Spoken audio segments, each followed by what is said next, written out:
Matt, I want to show this to you. You're a parent, right? Okay? It's perfectly normal for 10 years and up. Here's just one page I want you to see here.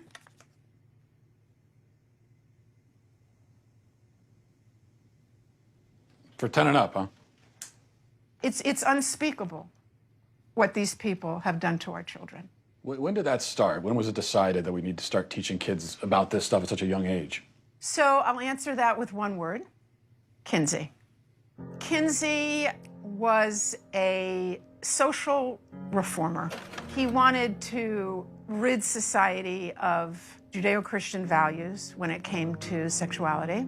And he worked very hard to do that, and I would say he succeeded. Kinsey would be very happy with our culture today. His idea was that children are sexual from birth, that we're all inherently sexual creatures from cradle to grave. He believed that true happiness is found in a life of perverse sexual experimentation, no matter the age. What came out is that his research was fraudulent. Kinsey based his fraudulent conclusions on data he collected from convicted sex offenders and child molesters. His research was conducted in prisons, not everyday America. He also performed horrific sexual experiments on children, some under the age of 1. His most influential book, Sexual Behavior in the Human Male, contains an infamous chart called Table 34, which documents the orgasms of very young kids, including babies as young as 5 months old. But instead of suffering the consequences for his heinous actions, he was and still is celebrated by academia and Hollywood. His ideas form the foundation for sexual education in public schools today. How do we get from this to you can choose your own gender? Okay, well, now we have another very important character, and his name was John Money. John Money was a psychologist and professor at Johns Hopkins University. Gender ideology was his brainchild. In fact, he coined the terms gender identity and gender roles. And according to Money, babies are gender neutral at birth, and ultimately environment determines whether a person is a man or a woman. Money was telling the world about his theory that a boy could be raised as a girl and do just fine, and vice versa. And so Money tried out his theory on 2 young twin boys, the Reimer twins. When the twins were 8 months old and they went to be circumcised, the first twin, whose name was Bruce, something went wrong with the machinery and his penis was burnt off. They stopped and didn't do a second circumcision on the other twin, as you might imagine. And the parents, of course, didn't know what to do. How are they going to raise this child?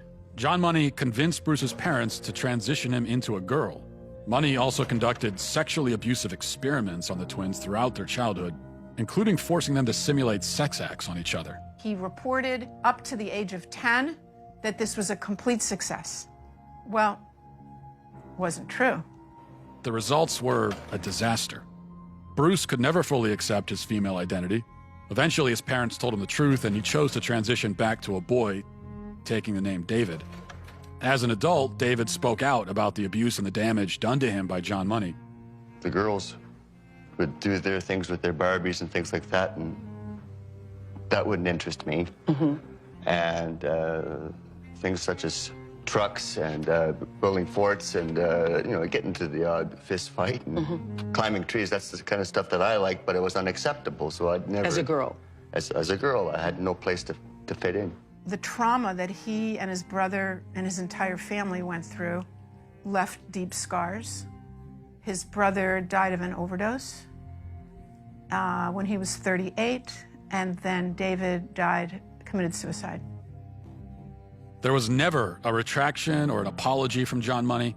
Instead, his ideas were adopted by mainstream psychology, and they form the basis of gender ideology today. Why don't more people know about John Money and Alfred Kinsey? Evidently, there are forces that don't want this information out.